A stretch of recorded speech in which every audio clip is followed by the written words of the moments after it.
Amen. Praise the Lord. Good morning, good afternoon, good evening naman sa ibang mga lugar. So, glory to God, despite na burnout ngayon dito sa Kaliboklan, alas 5 ng umaga hanggang alas 6 ng gabi. So, praise the Lord. Basahin natin Hebrews chapter 1 verse 1 to 5, okay? Basahin natin sabay-sabay kung makita nyo. May flashlight kayo, okay? Basahin natin Hebrews chapter 1 verse 1 to 5 at sa verse 14, okay? Read, begin. God who at sundry times and in diverse manners speak in time past unto the fathers by the prophets, hath in these last days spoken unto us by his Son, whom he hath appointed heir of all things, by whom also he made the worlds, who being the brightness of his glory and the express image of his person, and upholding all things by the word of his power, when he had by himself purged our sins, sat down on the right hand of the majesty on high, being made so much better than the angels, as he had to inheritance obtain a more excellent name than they. For unto which of the angels said he at any time, Thou art my son, this day have I begotten thee, and again I will be to him a father, and he shall be to me a son. Verse 14. Are they not all ministering spirits sent forth to minister for them who shall be heirs of salvation? Okay, let us go to the Lord in prayer. Our God, our Father in heaven, maraming salamat po, Lord, for this day. At salamat po sa iyong salita, patawad sa aming kasalanan, pagkukulang, sweet Holy Spirit, help us, help me, at meron kaming blessing. At thank you sa blessing spiritual. Lord, we pray sa iyo si Mami Lynn Guevara, despite sa breast cancer, at although nakalampas na siya sa 5 months na taning sa kanyang buhay, ay patuloy niyo rin siya pa ng extra strength, life, extension sa kanya, Panginoon. Tulungan siya sa pain niya na ramdam, Panginoon. Tulungan niyo po siya na maibsan, Panginoon, at yung biyaya sa kanya, sa kanya mga anak. At we pray kay Sister Pen, salamat kay Sister Pen sa pag-alaga. Tulungan niyo rin siya, bigyan ng extra physical strength at patient, Panginoon, patience. At papalain niyo rin ang bawat isa. Ingatan si GC, si Vladiga, mamaya ingatan ng Panginoon si Dino sa pag-drive nila. At comfort niyo rin sa bawat isa, Panginoon, especially kay Papa Linlin, kay Jumay, Panginoon. At we pray rin, Panginoon, na kayo mag-bless din, Panginoon, sa inyong salita ngayon. At pagpalain rin si Pastor Nabli, sa Bitani Makati, na kapatiran doon. I-bless mo, Panginoon, si Pastor Satira, Pastor Gomi, Pastor Tiagan, ganoon na dyan si Pastor Bugs, Panginoon. Pastor Irol, we pray rin, Panginoon. At ang Israelite Salvation. I-bless mo, Panginoon, mga kapastoran, Pastor John Lomboy, Pastor Jerby Halbuena, papalain sa Panginoon. At ganoon kasamahan ko sa Amig Prayer Fellowship ng Pastor. Palain rin, Panginoon. Ito aming dalangin na pasalamat at tulungan niyo kami, Panginoon, sa inyong salita. At salvation ni din, Panginoon, we pray. In Jesus Christ's name, Amen. Amen. Ang title ngayon natin ay Let's Talk About God. Yan ang title natin. Dito sa verse 1, sa Hebrews chapter 1, verse 1, God who at sundry times and in diverse manners speak to them in time, speak in time, pass unto the fathers by the prophets. So, let's talk about God. Yan ang title. At ang mga tao sa ngayon ay they talk about dati Russia, kung paano ang Russia invade yung Ukraine. Ganun din yung Hamas terrorist, kung paano atake nila yung Jewish festival noong dated October 7. I think mga 1 year na yata, no? And then, more than 1 year, at si Donald Trump, was elected again, US presidential elections. At break up naman ng unit team, si Marcos at saka si Bongbong Marcos at si Sara Duterte na dati ay talagang sweet na sweet sila. Ngayon naman ay bitter na bitter. Yan naman mga balita. At sa ICC, The Hague, Netherlands, si dating Presidente Rodrigo Duterte ay dinala doon sa The Hague para panagutin doon sa human rights violation, crime on the human rights yan ang position sa kanya. At International Committee, ano ang ICC ng meaning? International Committee, Crime Committee. Yan. So, at nag-viral na video naman ng principal sa Antique na pinatanggal na yung tugan during graduation. At si Alex Iyala, yung 19 years old na natalo niya yung number 2 sa lawn tennis na si Iga Swiatek ba yan? At si Stepinko at yung mga tatlo na world champion natalo ng ang rating na lang ng Pilipinas na 19 years old na si Iyala ay 140 sa ranking pero natalo niya yung mga tatlo ka world champion. Yung mga balita. And then balita naman na pag-usapan niya ngayon ay 20 pesos na per kilo ng rice dito daw muna sa Visayas.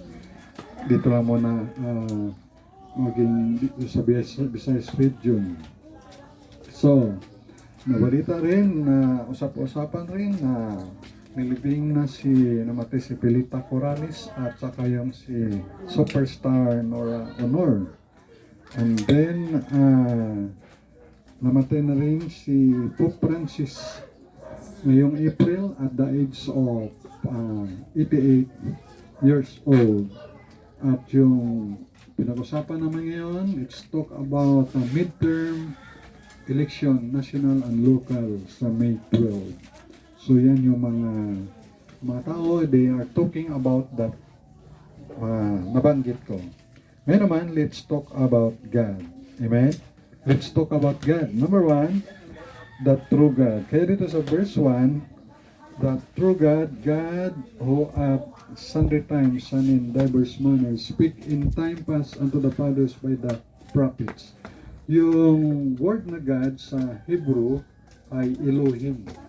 Elohim yung pangalan ng Diyos sa Hebrew word. Kaya sa Genesis chapter 1 verse 26, ang sinabi doon ay, let us make man in our image.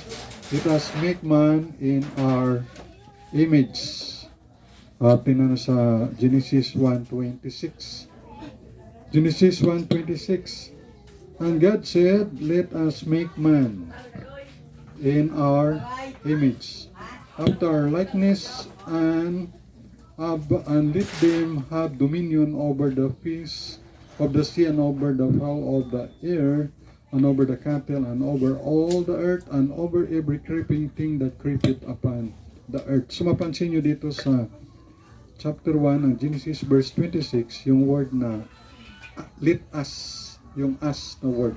Let us. So meaning to say, may kausap yung Diyos. Kausap niya yung si Lord Jesus, kausap niya yung Holy Spirit kay let us make man in our image.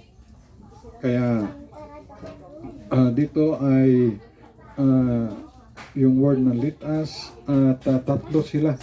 Of course, tatlo sila na first persona na isang Diyos, one God in 3 person. Kaya sa 1 John 5:7, sa 1 John chapter 5 verse 7, sabi po dito, for there are 3 that bear record in heaven, the Father, the Word, and the Holy Ghost, and these 3 are one. So tatlong persona sa isang Diyos. So, mahirap natin yan maintindihan, pero at least nakasulat na mismo sa Bible. So, yan na lang ating paniwalaan kung ano nakasulat sa Bible. At itong the true God ay, of course, ito ang Diyos ni Abraham, Isaac, at ni Jacob o si Israel. So, si Abraham ay galing sa Ur of the Chaldees. Yung Ur of the Chaldees, ito ay sa may bandang Iraq sa time natin. At tinawag siya ng Panginoon at pumunta ka sa lugar na tuturo ko at yun ay sa Promised Land. Ito na yung sa Israel. Yun ay lupain ng mga Canaanites at ng mga Amorites na binigay ng Panginoon sa kanila. Pero until today, ay pinagagawan pa rin nila ng mga Palestine, yung Israel na yan na lupain. Pero binigay niya ng Panginoon sa kay Jacob, kay Israel. Pangako yun ng Panginoon eh. Yan. So, dito rin ay mga sabi dito sa Hebrews chapter 1 verse 8 chapter 1 verse 1 yung ang Diyos ay nakipag-usap through our fathers, itong yung mga ama nila ay si Abraham, Isaac at si Jacob, and by the prophets. Siyempre ang mga propeta ay si Moses, na nakita na ni Moses yung likod ng Diyos, pero hindi niya nakita yung mukha ng Panginoon, likod lang. At yung likod na yun ay siyempre likod pa yun ni Lord Jesus eh. Kaya siya yung I am. I am the way, the truth, and the life. Sino ka Panginoon? Ako'y si ako nga. I am that I am. At maliban doon, ang kanang kamay ni Moses, si Joshua, naging leader din. At of course, si David, naging leader din sa Israel. At ang propeta that time ay si Samuel. So, si Samuel, kung mayroong mga sasabihin ng Panginoon sa mga Hudyo, sa mga Jewish, ay through the prophet, sa mga propeta. At si Samuel, at naging hari rin si Solomon, at sa time naman ng mga sumunod na mga hari, ay na-divide yung kingdom at nandun yung propeta naman lumabas, si Elijah. Si Elijah ay nakipagkuntis pa nga dahil yung mga Israelites noon, pabago-bago sila. Halimbawa, sasamba sila sa Diyos-Diyosan ng karatig nilang bansa. Kasi ang dinidiyos ng mga karatig na bansa, kalapit bansa nila, sila Baal, si Astoret, sino pa nga ni? Basta rin sa Bible nakalang si Astoret, si Baal, sino pa mga pangalan ng Diyos-Diyosan ng mga karatig na bansa ng Israel. So, si latest na yun, si Diana, yung sa Greece yan eh. Kung na lang yan, yung mga latest, pero yung mga sinauna talaga, yun, yung palagi yung nabanggit ko sa inyo. So, yun ang ginagawa rin nila ng mga Israelites ay nakikiayon rin sa mga pagsamba kay Baal.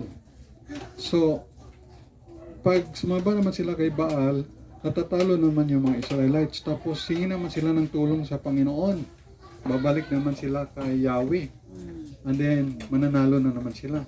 Tapos, kung magpalitan na naman ng ibang hari, sisamba naman sila sa kan. Ulit-ulit na lang.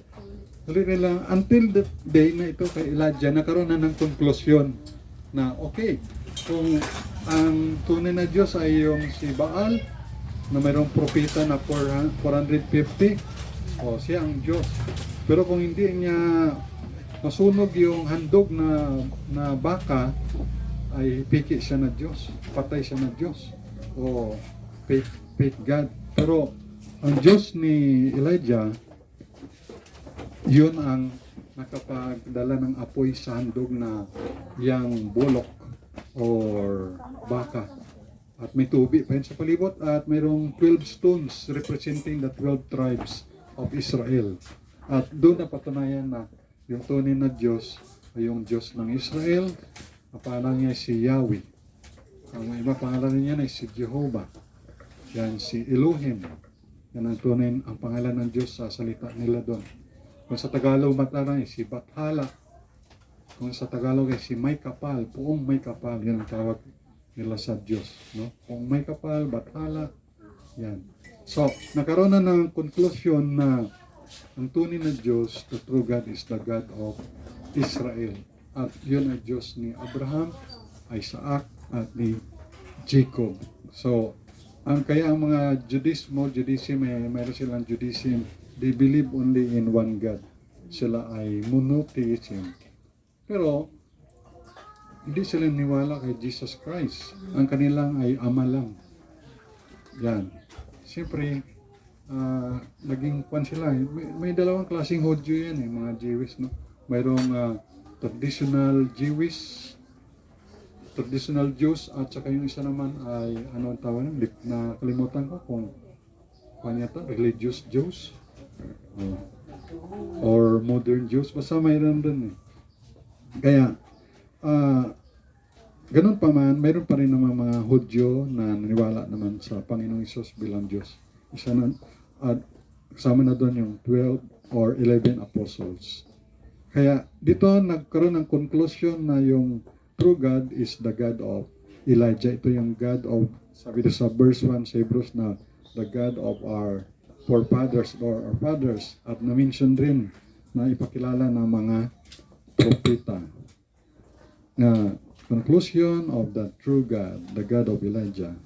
Kaya si Prophet Elisha rin pumalit kay Elijah, at mayroong mga major prophets. Pag major prophets, ito yung mga mahaba ng mga chapter tulad ng Book of Isaiah, Jeremiah, Daniel, Ezekiel. At yung mga minor prophets naman ay sila Amos, Obadiah, si Jonah, si Micah, si Nahum, Habakuk, si Pania, Haggai, si Karaya, Malakay. Yan. So number 2, so atong title, let's talk about God. Number 1 point, the true God. Number 2 is with us. No? The true God. Number 2 is with us. Kaya sa Hebrews chapter 1, verse 2 hanggang 5, makita natin dito yung binanggit na yung Son. Sabi dito ay, hath in this last day spoken unto us by His Son. So itong huling mga araw, yung Diyos ay nagsalita na sa pamagitan ng kanyang anak, whom He hath appointed heir of all things, by whom also He made the worlds. Kaya naalala niyo sinabi ni Lord Jesus sa mga disciples, na nakakita sa akin ay nakakita sa Ama. Diba? Kaya si Jesus yung the image of the invisible God. Diba ang Diyos ay invisible, hindi nakikita. Ngayon sabi ni Jesus sa kanila, ako, si Jesus Christ, is the image of the invisible God. No? Christ is the image of the invisible God. Kaya dito sa verse 2, na yung sabi dito na all things by whom also He made the worlds, who being the brightness of His glory and the express image of His person, and upholding all things by the word of His power, when He had by Himself purged our sins, sat down at the right hand of the Majesty on high, being made so much better than the angels, as He hath by inheritance obtained a more excellent name than they.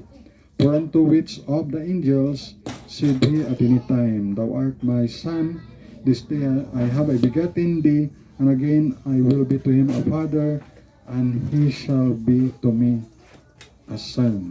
So hindi na natin, minsan may mga pilosopo, no? Ay kung may ama, ay may unga. Ay sino giliman na ro, nanay? Ay hindi karon, what dapat ulit mga ganyan, mga argumento, hindi ko natin doon. Kasi ribabi yung mga tao ay masyado, minsan mga Paul yun na mga tanong, no? Ay di na natin pagpadagman doon. Importante ay mayroong ama, mayroong unga, may Espiritu Santo. What kita karnit, dito natin kasi ribabi yung mga unbeliever, ay sino galing nagtuga it Diyos? Di ba? Mayroong mga tanong, ay sino lumika ng Diyos? Di ba? Mayroong mga tanong ng mga tao, no? O, saan galing ang Diyos? At nilikha ng Diyos ang langit at lupa. Saan ang Diyos? O, sagutin ko yung huling tanong. Nung nilikha ng Diyos ang langit at lupa, nasaan ang Diyos? Nasa third heaven. May tanong naman na, sino ang lumika sa Diyos? Walang lumika sa Diyos. Ang Diyos ay nandun na. Wala pa tayo ay nandun na siya. Nag-i-exist na siya. Even mga angels na Kung ang angels man ay million or billions or trillions, nilikha rin ng Diyos yan. Even the angels, hindi ginawa ng Diyos na robot. Even ang angels, no, may maganda na silang lugar sa langit, pero hindi pa rin ginukontrol ng Diyos. Hindi niya. Kasi kung kontrolo ng Diyos yan, robot na yan, pero hinatawan pa rin ng Diyos yung mga angels na kung ang kanilang paglilingkod sa Panginoon ay tao sa kanilang puso, although espiritu sila, no? Minsan mayroong mga anong word doon, metaphor or anong mga terminology nun, hindi naman allegory yun eh. Comparison na ang puso ng Diyos, di ba espiritu ng Diyos, may puso pala ang Diyos, mga ganun, mga matanong, pero never mind that, mga ganyan. No, important na naintindihan na natin yun, na ang Diyos ang lumikha ng mga angels. No? So, walang lumikha sa Diyos. Ang Diyos ay nag-exist na. Wala pa ang mga angels, wala pa tayong mga tao. Ito mga bagay na ito na nakikita natin, mga ibon, puno, dagat, lupa, mga halaman, mga prutas, mga tao, ay nilikha yan ng hindi nakikita. Okay? Ang tawag ng mga invisible things. So tayo ay mga visible. Tayo ay physical. Ang naglikha ay spirit being, spiritual, no? Hindi nakikita. So, ang tanong na sino ang lumikha sa Diyos? Walang lumikha sa Diyos. Ang Diyos ay nandun na siya, nag-i-exist na siya. Pero tayo, nilikha tayo ng Diyos, galing tayo sa lupa. Hindi tayo galing sa unggoy, ha? Bakit? Kasi kung galing ang tao sa unggoy, di dapat sana lahat ng unggoy ngayon, tao na lahat, no? Ay bakit may mga unggoy pa sa Balite, doon sa Egypt Farm, sa Manila Zoo, doon sa may, saan nga sa Manila, yung isa pa? Malabon Zoo. Oh. At doon pa sa Africa, ay dapat ay wala nang unggoy. Tao na lahat yun. So mali yun na ang tao ay hindi galing sa unggoy, ang tao ay galing sa lupa. Nilikha ng Diyos. Nilikha niya ayon sa kanyang image or wangis. Pag sinabing image, hindi yung itsura ng Diyos. Kung anong itsura ng Diyos, yun ang itsura ng tao rin, ha? Hindi, yung image doon, ay, di ba sabi doon na Christ is the image of God? Ano meron si Kristo? Di ba si Lord Jesus sa lupa ay nandun ang kanyang kabanalan, kabutihan, katuwiran, justice, mercy. Yun yung image doon, yung intellect. Di ba na ang Diyos rin ay umiiyak. Di ba na umiiyak ang Diyos pag, di ba umiiyak siya? So may emotion. Di ba umiiyak rin si Linlin, si Pawpaw, si Juma pag patay kay Pichi, pagkatay. So emotion yun. Di ba? Ganun ang Diyos, umiiyak rin. Diba, nagkasala ako. Iyak ang Diyos. Di ba ang Holy Spirit, Diyos? Grieve the Spirit. Na umiiyak rin. Nagkasala yung anak niya. Di ba tayo pag nagkasala yung mga anak natin, umiiyak rin tayo. Di ba? So, yun naman ay, iba naman yung tears of joy, ha? Yung tears na mayroong kasubo. O, di ba? So, yun yung emotion. So, ang Diyos, yun yung image, emotion. Ang Diyos umiiyak. So, tayo rin umiiyak, emotion. O, di ba? Nakita ko si Lining, kinabahan ako. Ano to? Ano?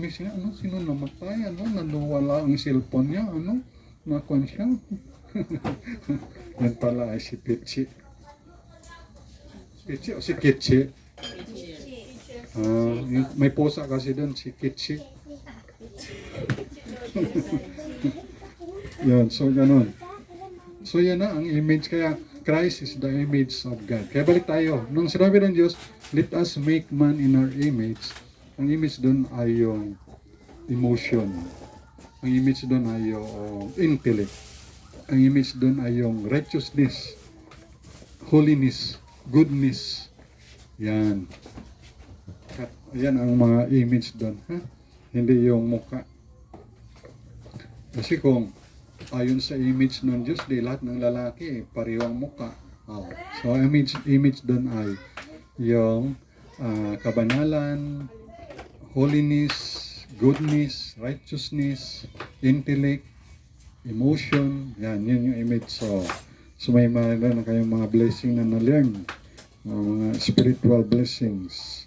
Kaya dito ay